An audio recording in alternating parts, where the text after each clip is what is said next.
Understanding the intricate and rapid changes in shape during embryonic formation is vital for medical students. In this paper, we present an augmented reality-based multi-user approach aimed at enhancing understanding and fostering a participatory learning environment, using embryonic heart development as an illustrative example. Our AR setting includes 2 player roles with dedicated restricted or extended rights and control options.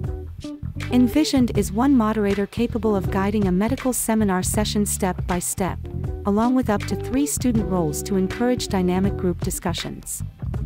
Utilizing the Tilt 5 game board system, which employs an HMD to project augmented reality overlays onto a retroreflective panel, we implemented our application for 4 headsets. Each user has controller input, enabling rotation, scaling, and markings using a raycasting beam on the model. The moderator's headset features an ergonomic head strap, extending from a custom 3D printed construction, and incorporates Ultraleap's hand tracking sensor for additional touchless interaction. This user enjoys an extended user interface and control rights, toggling annotations, enforcing model alignment view, and locking the beam. Furthermore, they can deform the model through hand interaction and manipulate animations.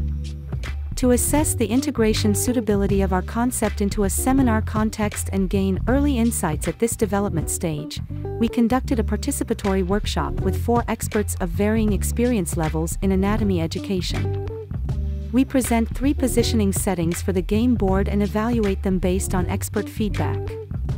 In the first concept, flat, the game board lies on a table, allowing users to move around freely. In the second variant, poster, the game board is aligned vertically. The third variant, curved, extends the game board and visualization with a curved surface. The gathered data and feedback indicate the potential of this technology and the collaborative concept for integration into the medical curriculum. The flat concept emerged as the most promising, and we plan to optimize and expand the user before the planned real-world evaluation.